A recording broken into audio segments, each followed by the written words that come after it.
실전을 위해 경험하게 하신 예수님이라는 제목으로 같이 말씀을 나누겠습니다. 어떤 갑작스러운 일에 어떤 충격을 받거나 생각하지 못한 일들을 맞을 때 미리 마음 준비를 하는 경우가 있지요. 그래서 좀 부드러운 것들을 경험하고 그리고 들어가도록, 바닷가에 갔을 때도 갑자기 찬물에 뛰어들지 않고 몸을 좀 찬 것을 적셔서 준비하고 난 다음에 들어가면 몸이 덜 상하겠지요. 그런 경험들을 우리가 가지고 있습니다. 자, 오늘 이 말씀도 그런 성격이 있다는 것을 한번 돌아보도록 하겠습니다. 자, 예수님께서 이 말씀을 전거하실 때 지금처럼 교회가 있는 것이 아니고 때로는 산에서, 때로는 들에서, 때로는 바닷가에서 이렇게 말씀을 전했습니다. 그런데 실제로 생각보다 좋아요. 조용한 상태에서 전하기 때문에 굉장히 소리도 잘 들리고 또 분위기도 괜찮고 그렇습니다. 지금하고 좀 다르더라고요. 자, 그렇게 해서 예수님께서 다 하나님 말씀을 전가하시고 병도 고쳐주시고 또 은혜도 주시고 다 좋은데 문제가 하나 있습니다. 그것이 뭐냐면 시간이 많이 지체되다 보니까 이제 전부 다 배가 고픈 거예요. 그러니까 제자들도 이제 신경이 쓰이는 거죠. 그래서 이제 해가 지고 어두워지고 있으니까 예수님께 와서, 예수님, 여기는 먹을 것도 없고 먹을 것도 다 떨어지고 있으니까 마을에 들어가서 먹을 것을 사 먹고 또 거기에 유하게 해서 보내주세요 하고 이제 부탁을 했습니다. 자, 그러면 우리가 정상적으로 생각을 하면, 그래, 그러면 보내라 이렇게 말씀하시든지, 안 그러면 아니야, 내가 하나님의 능력으로 다 먹일 거야 이렇게 말씀하시는 게 정상이에요.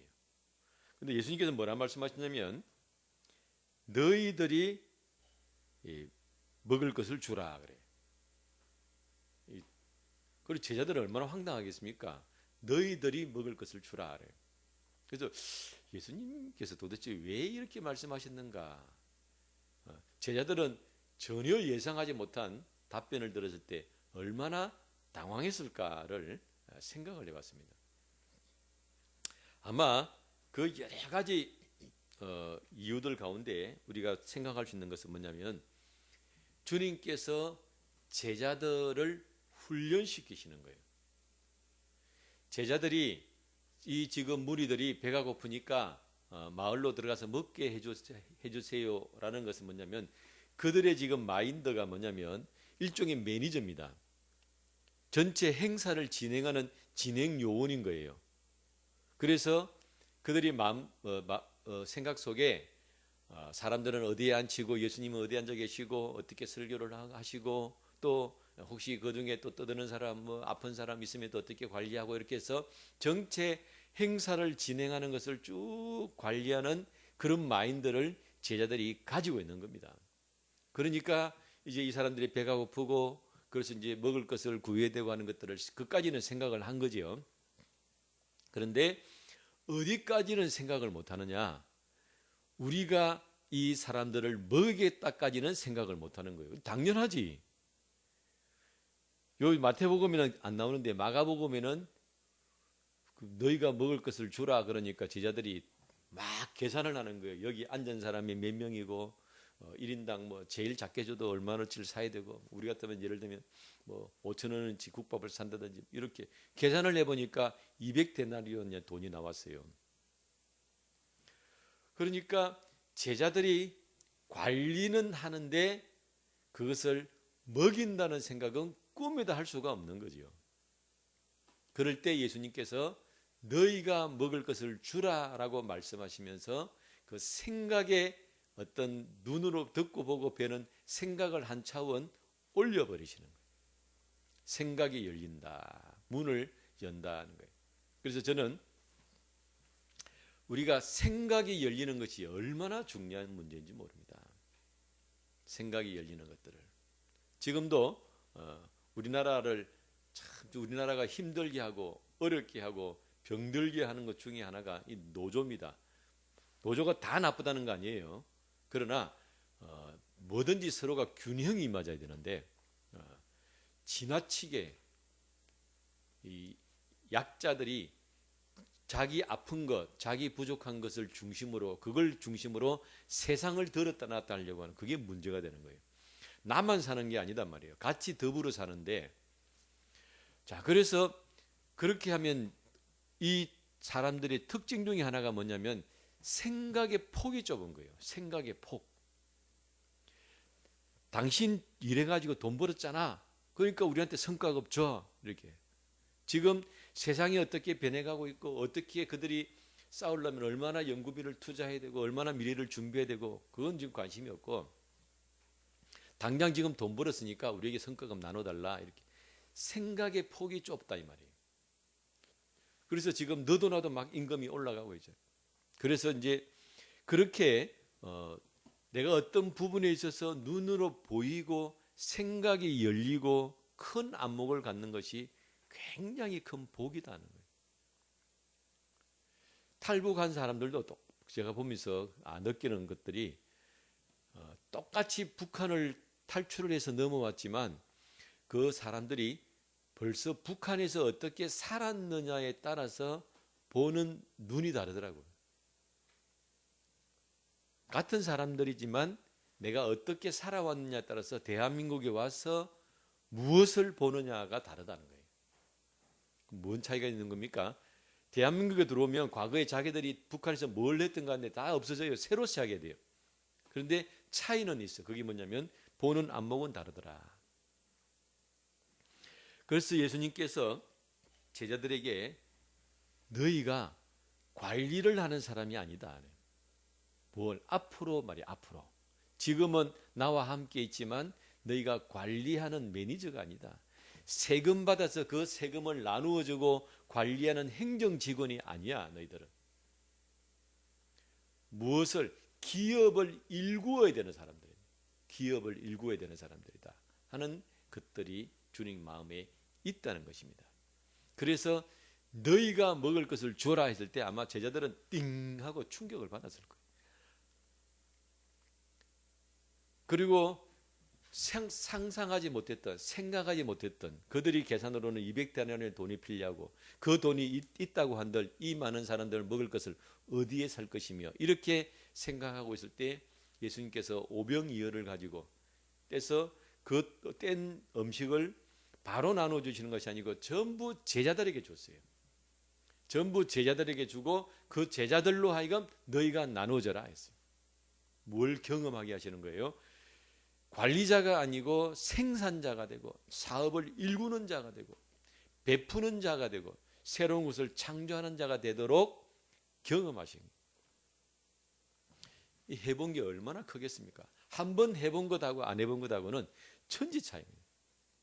그래서 우리가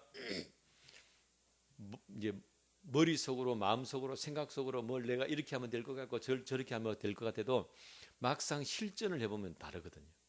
그래서 실전 경험이 얼마나 중요한가를 주님께서 경험하시고. 자, 왜 이렇게 하시느냐? 예수님께서는 어느 날 갑자기 사명을 받은 분이 아닙니다.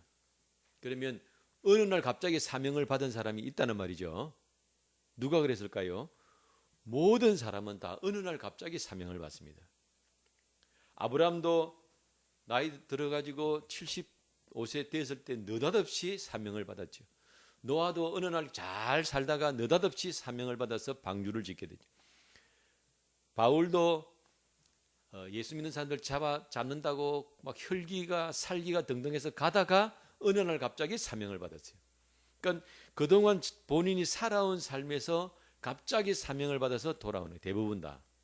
그런데 예수님은 사명을 위해서 이 땅에 태어나신 분입니다. 태어날 때부터 이 땅에 사명을 가지고 태어났어요. 갑자기 국민교육원장이 생각이 나요. 자, 그런데 예수님께서 가진 사명이 두 가지. 하나는 뭐냐면 우리를 죄 가운데서 구원하시는 거예요. 두 번째는 구원받은 우리를 천국으로 이끄시는 것입니다. 그리고 주님의 구원은 두 가지예요. 목숨만 살려주는 것이 아니고 더 풍성한 삶을 살도록 두 가지를 다 주시는 거예요. 자, 그런데 우리를 죄 가운데서 구원하시는 것은 예수님 혼자만 감당할 수 있습니다. 아무도 감당할 수가 없어요. 예수님 혼자서 십자가를 지고 돌아가시는 거예요. 아무도 대신해 줄 수 없는 것입니다. 그런데 두 번째, 우리의 삶을 구원하셔서 천국을 이루시는 것은 주님이 하시는 것이 아니고 주님이 우리 세우신 제자들 그리고 보내신 성령님께서 역사하셔서 동력을 하는 거예요. 그러니까 누가 중요하냐면 그 사명을 받은 제자들이 중요한 거예요. 천국을 이루는 삶, 한마디로 말하면 예수님 믿고 복받고 평안하고 행복하게 사는 삶을 이야기하는 거예요. 자, 그것은 제자들이 중요해요. 그래서 주님께서 이 땅에 계시는 동안에 제자들을 바르게 양육하는 데 아주 집중을 하셨습니다. 그리고 그 제자들을 통해서 오늘 나에게까지 그 천국의 구원의 삶이 이어진 거예요. 내가 예수님을 믿고 믿음을 고백을 했을 때 다 우리는 정상적인 그리스도인들이라면 침례를 받습니다. 다 침례 받았잖아요. 그럼 누가 침례를 주죠? 제가 드렸어요. 그럼 저는 누구에게 침례를 받았느냐? 또 다른 목사님께 받았습니다. 그리고 그 목사님은 누구에게 침례를 받았느냐? 쭉쭉 올라가면 처음에 우리나라는 예수를 안 믿는 나라잖아요. 그러면 우리나라에 복음을 들고 온 선교사가 있겠지요. 장로교는 장로교 복음을 들고 온 선교사가 있고, 우리는 침례교이기 때문에 우리는 페닉이라는 분이에요. 페닉 선교사, 캐나다 분인데 그 페닉이라는 선교사가 와서 우리 침례교를 전파를 했습니다. 그분에게서 우리는 다 침례받아서 지금까지 온 거예요. 그럼 그분은 또 누구에게 침례를 받았겠어요? 그 위에 목사님. 계속 거슬러 올라가는 거예요. 시대를 계속 거슬러 올라가면 누구까지 가는 거예요? 12제자까지 가는 거예요. 그 제자들이 손을 얹고 축복하고 기도하고 침례받아서 그 생명줄이 오늘 우리까지 계속해서 이어지고 있는 것입니다. 그 감이 열릴 때, 우리 감나무에서 감이 열리잖아요. 그런데 그 감은 핵가지에서 열린대요. 감의 가지들이 쭉쭉 있을 거 아니에요. 그러면 묵은 가지에서 나는 것이 아니고 그 해에 새로 난 가지에서 감이 열린다는 거예요. 그러면 1년 지나서 이제 가지 다 치게 하고 나면은 아직 감은 안 보여. 감은 안 보이는데 뿌리는 100년 된 거예요. 예를 들면 뿌리는 100년 된 감나무예요. 그런데 올해 새로 난 가지에서 감이 열리는 거예요. 다 연결되어 있어요. 눈에 보이지 않지만 내년에 새로운 감이 열리듯이 우리가 12제자로부터 해서 지금까지 이어져서 내려서 생명의 구원의 은혜를 얻었다는 것입니다. 자, 이렇게 우리가 구원을 얻고 그리고 구원받은 성도들이 모여서 주님의 은혜 가운데 교회를 이루고 천국을 이루는 삶을 살기 위해서는 이렇게 영적인 훈련을 받고 훈련을 해야 되기 때문에 예수님께 제자들에게 그렇게 하신 것입니다. 무엇을 하셨다고요? 너희가 매니저가 아니고 다스리는 자다. 다스리는 자다가 중요해요. 그 우리 찬송가 중에 이번에 새 찬송가가 새로 바뀌었어요. 옛날 통일 찬송가에서. 근데 제가 그 내용은 기억이 안 나는데 우리가 하늘나라 올라가면 주와 함께 다스린다는 그 가사가 있는데 그걸 빼버렸더라고. 그 빼버렸다는 건 뭐냐면 모른다는 거예요. 구원이 뭔지를 모른다는 거예요. 우리는 예수를 믿는 사람의 특징은 뭐냐면은 우리는 다스리는 자입니다. 관리하는 자, 매니저가 아닙니다. 다스리는 자예요. 그러면 이게 어떤 의미가 있느냐? 천지차이다. 천지차이. 천지차이. 내가 받아서 나누어지는 자가 아니고 새로 문을 열고 새로 개척을 해야 되는 거예요. 자, 그렇게 해서 예수님께서 제자들로 하여금 그런 일들을 감당하도록 이렇게 말씀하시고 그들로 하여금 훈련하게 하실 때 얼마나 제자들이 큰 경험을 하게 되었는가를 우리가 돌아볼 수 있습니다. 이런 일은 성경 구석구석에 나타나요. 잘 보면 하나님께서 이스라엘 백성들을 또 우리 하나님의 자녀들을 훈련시키시는구나 하는 부분들이 구석구석에 나타납니다. 자, 그 중에 하나가 뭐가 있냐면, 자, 이스라엘 백성들이 이집트에서 살 때는 그들의 신분이 뭐였지요? 그들의 신분은 종이었어요. 종. 그래서 우리도 옛날 제가 알기로 고려 때도 그렇고, 고려 때 우리 사회 제도가 그랬던 것 같은데, 무슨 제가 지금 하도 오래돼서 기억은 났는데, 지역명 중에서 무슨 소 이런 무슨 단어가 있어요. 그러면 그 지역에 사는 사람들은 뭐냐면, 자기들이 우리는 도자기 만드는 곳, 우리는 뭐 가죽 만드는 곳이면 국가에서 정해준 생산량이 있습니다. 도자기 100개를 만들어라 그러면 도자기를 100개를 만들어서 생산을 바치고 나머지 남는 시간과 힘으로 자기들 먹고 살 걸 만들어야 돼요. 그 일종의 그런 식으로 이제 종사를 하는 거죠. 그 이스라엘 백성들도 이집트에서 국가에서 지정한 물량이 있다고, 그 물량의 벽돌을 만들어내고 그 다음에 남는 시간에 자기들 이제 먹고 살 문제를 해결을 하는 거예요. 그렇게 살았단 말이에요. 자, 그런데 그런 사람들이 떠밀려 나와가지고 이제 광야로 와서 생활을 합니다. 근데 문제는 뭐냐면 전쟁을 해야 될 일이 생겼어요. 전쟁. 아말렉하고 싸워야 돼. 근데 이 사람들이 언제 전쟁을 해봤습니까? 한 번도 해본 적 없단 말이에요. 그러니 이 오합지졸을 가지고 지금 전쟁을 해야 되니 이게 보통 문제가 아니잖아요. 그래서 하나님께서 어떻게 하시냐면 개입을 하십니다. 원래는 개입을 안 하세요. 원래는 이 땅에 우리 사는데 개입을 안 하시는데 개입을 하십니다. 그래가지고 모세로 하여금 산꼭대기에 올라가서 그 전쟁터를 바라보게 하세요. 그리고 네가 손들고 기도해라. 그러니까 이 이스라엘 백성들이 오합지졸이고 전쟁을 해본 적도 없는 사람들인데 모세가 막 손을 넣고 기도를 하면 막 영빨이 임하는 거야. 그러니까 평소에는 잘 못 싸우던 사람들이 막 희한하게 칼싸움을 하고 막 겁을 내던 사람들이 겁이 안 나고 또 막 쳤는데 막 잘못 쳤는데도 막 그냥 상대방이 죽고 이런 일이 막 벌어지는 거예요. 그래서 모세가 막 기도를 하면 이스라엘 백성들이 이긴다 그랬어요. 근데 사람이니까 이제 손에 힘 빠질 거 아니까 손 들고 막 모세가 본단 말이에요. 내가 팔이 아프다 그래요. 팔이 아파. 팔 아프다고 쓱 내리니까 막 이스라엘 백성이 져. 그럼 사람이 양심이 있지. 내가 손 올리면 이기는데. 그럼 모세가 손 들었을 거 아니에요. 근데 아무리 마음을 가져도 한계가 있단 말이에요. 손이 점점 내려오는 거지.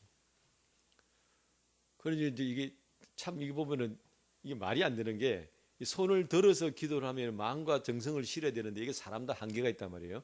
그러니까 손이 내려오는 거예요. 손만 올리면 돼. 가만히 보니까 뭐 모세가 막 방언을 하고 막 기도를 하는 게 아니에요. 지금 손만 올리면 되는 거예요. 옆에서 아론과 홀이 그래 우리가 옆에 잡아주지 그러고 받쳐가지고 손만 올려놓는 거예요. 그런 엉터리 같은 모습이 나왔는데도 하나님이 막 역사를 하시는 거예요. 그러면서 뭘 하는 거예요? 이스라엘 백성들이 그 경험을 통해서 하나님께서 역사하시고 간섭하시는 그 경험을 통해서 전쟁을 경험하게 되고 훈련하게 됩니다. 그래 모세가 손을 들면 이기고 손을 내리면 지고는 몇 번 있었어요? 한 번밖에 없었어요. 경험하게 하도록. 그래서 우리가 하나님의 백성으로서 우리가 세상살이를 해나가는데 아직 경험해보지 못한 일을 감당해 나가도록 하나님께서 역사를 뒤에서 해주시는 거예요. 그럼 그걸 늘 하시지는 않는다는 걸 반드시 명심해야 됩니다. 어떤 상황에 어떤 필요할 때에 하나님께서 내가 그것을 감당해내도록 역사하시는 거예요. 또 이제 처음에는 이제 전쟁이었는데 그 다음에는 가나안 땅 들어갈 때입니다. 자, 가나안 땅에 들어갔는데 그동안은 밖에서 벌판에서 싸우는 거는 이제 훈련이 되었는데 이제는 다 성으로 치진 거예요. 성. 공성전이라 그러죠. 그 성에 들어가 있는 사람들은 싸워봤어요 말이지. 아니 구주도 모르고 어떻게 싸우는지도 모르고. 그래서 하나님께서 그 여리고성을 돌아라 그래요. 뱅글뱅글 돌아가지고 하나님의 능력으로 그 성을 무너뜨리고 네가 쳐들어가라. 그러면 그다음부터는 그 성을 돌면서 두려워하지 않게 하고, 그리고 그 성에 쳐들어가면서 구조를 보게 하시고, 그리고 이기는 경험을 하게 하시고, 그 이기는 경험이 계속해서 가도록 하나님이 역사하시는 거예요. 그래서 하나님께서 마치 우리가 어린 아이들이 돌 지나고 걸음마를 뗄 때 늘 어른이 옆에서 지켜주지, 손을 잡아줄 수 없으니까 보행기에 태우가 걷는 경우 있지요. 그러면 원래는 자빠지려 했는데 보행기가 있으니까 가다가 서다 이러면서 이제 다리에 힘을 기르는 거죠. 그것처럼 하나님께서 우리에게 훈련시키시고 연습시키실 때가 있다는 거예요. 자, 오늘 이것처럼 주님께서는 제자들과 3년 동안 같이 먹고 자고 하시면서 제자들을 여러 방면으로 훈련을 시켰습니다. 여러 방면으로. 전도도 직접 내보내시고, 또 물 위를 걸어서 그들이 두려움과 죽음의 두려움과 공포 가운데 있을 때는 물 위를 걸어서 내가 어떤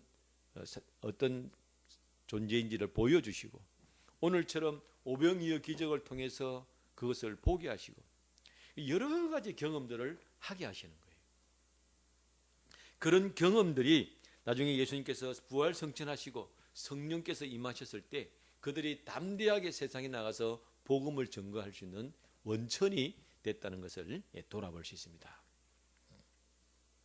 자, 그런데 이것이 얼마나 중요하냐, 그리고 이것이 하나님께서 역사하시는 아주 중요한 원리 중에 하나는 것을 어디에 나오냐면 천년왕국에서 나옵니다. 천년왕국. 요한계시록에 보면 어떤 내용이 있냐면 마귀가 막 설쳐가지고 세상을 아주 난장판을 만들어놔요. 그래서 하나님께서 보시다 안 되니까 재앙을 내려가지고 그 마귀 쫄자들 다 그냥 잡고 어떤 거는 산채로 지옥에 보내고 다 그렇게 하는데, 마귀 쫄자는 적결 처분도 하고 지옥에 바라보내기도 하는데 마귀는 묶어놔요. 결박을 시킨다고. 1000년 동안 결박을 시키고 그 마귀가 설치지 않으니까 사람들이 착해지는 거예요. 그래서 그 요한계시록에 보면 그 천년왕국 동안에 하나님의 백성만 있는 게 아닙니다. 세상 사람들하고 같이 살아요. 그래서 이제 그 하나님의 백성들하고 세상 사람들하고 같이 사는 동안에 마귀가 결박이 되어 있으니까 이 사람들이 세상에 착해지네. 천년왕국이 이루어진다 이 말이에요. 근데 1000년이 지나고 난 다음에 그 마귀를 풀어요. 자, 마귀를 푸니까 어떤 문제가 생기느냐? 그 풀린 마귀가 제일 먼저 하는 짓이 있어. 마귀가 1000년 동안 감옥에 있으면서 회개하고 반성하고, 하나님, 제가 참 주제도 모르고 설쳐서 죄송합니다. 앞으로 제가 착하게 살겠습니다. 하고 지가 뿔을 떼고 꼬리를 자르고 시커먼 옷도 그냥 염색 새로 해가지고 개과천선해가지고 하나님 제 바로 살겠, 이게 아니고 본성을 못 버리는 거예요. 풀려나자마자 사람들을 선동하고 미혹해서 모아가지고 하나님의 도성을 공격하려고 애워쌉니다. 그런 기록이 나온단 말이에요. 자, 그러면 마귀의 미혹을 받고 그 마귀의 유혹을 받아서 흔들리는 사람들이 있다. 흔들리는 사람. 마귀가 없을 때는 착하게 살다가 마귀가 미혹하니까 흔들려서 마귀에게 붙던 사람이 생겼어요. 그런가 하면 마귀가 없는 동안에도 착하고 마귀가 유혹하고 흔들어도 하나님의 도성에서 믿음을 지키고 사는 사람들이 있다. 그러면 무슨 차이가 있느냐? 무슨 차이가 있느냐? 내가 이 땅에서 살아갈 때에 확률에 의해서 사는 사람이 아니다. 나는 확률에 의해서 사는 사람이 아니고 말씀에 의해서 사는 사람이다. 그럼 확률에 의해서 사는 사람은 뭐냐? 그게 세상 사람이다 이 말이에요. 확률에 의해서 사는 사람이라는 말은 뭐냐면 마침 그때에 바람이 안 불었어요. 마침 그때에 지진이 안 일어났어요. 마침 내가 사는 동안에 IMF가 안 일어났어. 그러니까 내가 그냥 사는 거예요, 조용히. 그런데 그냥 그렇게 살다가 내가 내 삶 속에 IMF가 일어나고 지진이 나고 무슨 재난이 당하면 나도 폭도로 변한다 이 말이에요. 그러니까 조용할 때는 그냥 일반 평범한 사람이었는데 경제가 어려워지고 무질서해지고 어떤 목숨이 왔다 갔다 하고 내가 손해볼 것 같고 절대 절명의 순간이 되면 나도 강도로 변하고 도둑으로 변하고 소매치국으로 변하고 폭도로 변한다 이 말이에요. 예수 믿는 사람은 뭐예요? 그 순교라는 말이 뭡니까? 좋을 때나 나쁠 때나 똑같다 이 말이에요. 그게 확률로 사는 사람이 아니에요. 확률로 사는 사람이 아니고 말씀으로 사는 사람이에요. 그래서 예수님을 따라가려면 누구든지 나를 따라오려면 자기 십자가를 지고 좋을 때나 나쁠 때나 똑같이 간다. 그 예수 믿는 사람이. 왜? 생명의 능력이 있기 때문에 지나갈 수 있다면. 생명의 능력이 있기 때문에 어두운 터널도 지나갈 수 있고 고통도 지나갈 수 있고 죽음도 지나갈 수 있는 거예요. 그런데 세상 사람들은 생명의 능력이 없기 때문에 휩쓸리는 거예요. 저는 제가 우리나라의 많은 기업가들 가운데 대단한 분들이 많지만 김우중 씨를 참 저는 대단하게 생각해요. 그분이 다른 사람들도 그렇지만 그분은 정말 세계에 많은 그 기업을 개척을 하고 오늘날 우리가 이렇게 위상이 높아지는데 그분 역할이 굉장히 큽니다. 우리나라를 아직 알지도 못할 때 그 중동 쪽도 그렇고 러시아 쪽도 그렇고 좋은 이미지를 많이 깔아놨어요. 그런데 이제 그분이 뭐 여러 가지 어떤 이유로 인해서 기업이 망하고 또 뭐 이렇게 법의 심판도 받고 했단 말이에요. 자, 그러고 난 다음에 이제 모든 게 끝나고 풀려났어요.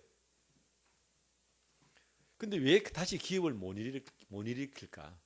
사람은 똑같은 사람인데 왜 옛날에는 됐고 다시 나왔으면 일으키면 되잖아. 다시 자기를 따르는 사람도 있고 많은 게 있을 텐데 왜 안 될까? 그 능력이라는 것이 내 속에 있는 게 아닌 거예요. 내 속에 그 능력이 있어서 그것을 이룬 것이 아니고 때가 맞고 마침 때가 맞고 바람이 불고 상황이 맞아서 그 일이 이루어졌을 가능성이 굉장히 많습니다. 우리 그 유대인들이 아우슈비츠 그 감옥에 들어가지고 많은 사람들이 죽었습니다. 그런데 기적적으로 살아남은 사람이 있어요. 그러면 그 사람이 절대로 강조하는 내용이 뭐냐면 내가 무슨 능력이 있어 산 게 아니야. 나는 죽은 사람들은 저 사람들이 능력이 없어 죽은 게 아니야. 확률에 의해서 나는 살은 거야 라고 고백을 합니다. 자기가 능력이 있어 살았다 그러면 나머지 사람들은 다 바보가 되는 거잖아요. 나는 확률에 의해서 사는 것뿐이야 라고 이야기를 하는 거예요. 그래서 오늘날 많은 사람들이 평화롭게 살아가고 있고 아무런 문제가 없이 살아가고 사회가 유지가 되고 돌아가고 있는 것처럼 보이지만 그건 확률의 가능성이 굉장히 많습니다. 실제로 우리가 한 번씩 뉴스에 보면은 뭐 미국 LA 폭동이니 뭐 하면은 그 폭동이 일어나고 하면은 그 멀쩡히 지나가던 사람들도 가게 문 열려 있고 아무도 없고 그냥 가게 문 열려 있고 치아는 무너져 있고 그러면 지나가다가 나도 뭐 삼양라면 하나 훔쳐가고 뭐 이렇게 되는 거죠. 사흘 굶어서 담 안 넘을 사람이 없다고. 그래서 핑계를 대지요. 내가 탈북을 해가지고 좀 묵고 살아야 되는데 그러면 모든 법을 어기고 다 내가 묵고 살아야 되니까 그래서 그게 합리화되고 예를 들면 어떤 그런 여러 가지 것들이 있는 거예요. 그래서 지금 내가 이 사회에서 정상적으로 생활을 하고 자기 몫을 감당하고 나는 당당하게 살고 있고 품위 있게 살고 있다라고 과연 큰 소리 칠 수 있느냐 내가. 그건 안 당해봐서 모르는 거예요. 지금은 할 수 있다고 생각하지만 막상 그렇게 일을 당하면 어떻게 될지는 모릅니다. 사람은 몰라요. 그런데 그리스도인들은 진짜로 예수님을 믿게 되면 그 일도 실전으로 경험하게 하세요. 하나님께서. 저는 제가 뭐 뉴스에서 보면은 이제 요즘 우리가 먹고 살기가 힘들다. 또 지금 IMF보다 더 힘들다. 그런 얘기 하잖아요. 그러면 주님께서 우리는 미리 경험하게 하셨구나. 딱 그렇게 산다 이 말이에요. 그런 일들을 주님께서 영적으로 다 마음에 회개하게 하시고 결단하게 하시고 경험하게 하셔서 어떤 상황에서도 마귀가 유혹을 해 사람들을 미혹해서 선전선동해서 그들에게 흥분시키고 오늘까지 저기 잘했던 서로 좋은 관계를 맺었던 사람한테 총불을 겨누고 돌아서고 배신하고 그렇게 하는 가운데 있지만 여전히 자기 믿음을 지키고 주님을 따르는 사람으로 우리가 설 수 있도록 하나님께서 나를 훈련시키신다 이 말이에요. 왜 예수 믿는 사람을 네가 내 보좌에 함께 앉아서 12지파를 다스리리라. 주님께서 제자들에게 그렇게 말씀하셨지요. 너희가 나를 따라올 때 너희가 다스리는 자가 되리라. 그 다스린다는 것이 왜 그게 가능하냐? 바로 거기서 차이가 나는 거예요. 확률에 의해서 살아가다가 좋을 때는 좋고 좋을 때는 천사 같고 좋을 때는 순박하고 좋을 때는 그냥 화합하고 하던 그런다가 상황이 바뀌면 확 돌아서 가지고 돌변하는 그런 사람들을 다스린다 이 말이에요. 그러니까 주님께서 말씀하시는 것은 그냥 무작위로 말씀하시는 내용이 아닙니다. 다 그 말씀 속에는 의미가 있고 어떤 내용이 들어있는 거예요. 그렇게 제자들이 다스리는 자가 되려면 어떻게 뭘 경험해야 돼요? 그냥 받은 것 나누어 주는 것이 아니고 새로운 것을 창조해낼 수 있고 새로운 문을 열 수 있고 새로운 길을 만들어낼 수 있는 존재들이 되어야 되는 것입니다. 그래서 예수님께서 제자들에게 너희가 먹을 것을 주라 말씀하십니다. 오늘 이 말씀은 우리에게도 해당되는 말씀입니다. 우리가 생각으로 제한하지 말고 주님께서 나를 이끄시고 길을 여신다면 내가 상상하지 못했던 일들도 감당할 수 있다라고 믿음으로 아멘을 해야 됩니다.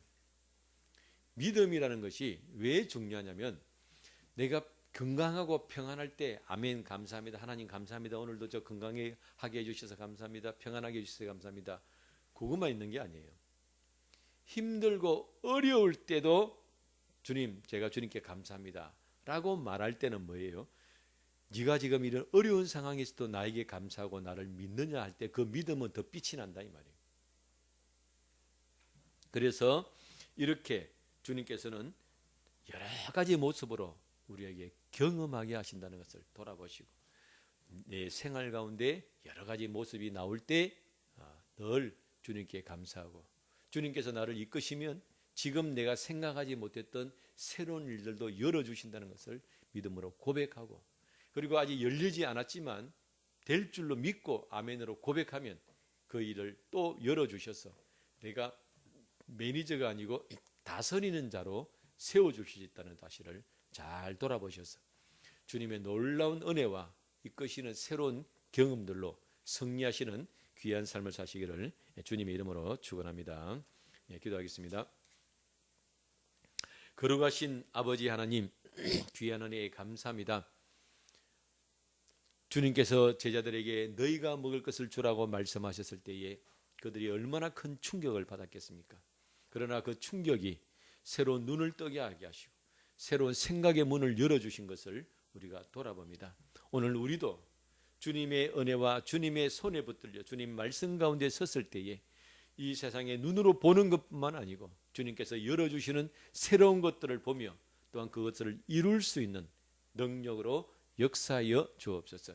그래야 우리가 더 큰 주님의 사랑을 만나고 주님의 은혜 가운데 더 가까이 나아가는 복된 삶을 살 수 있도록 인도하여 주옵소서. 예수님 이름으로 기도드리옵나이다. 아멘.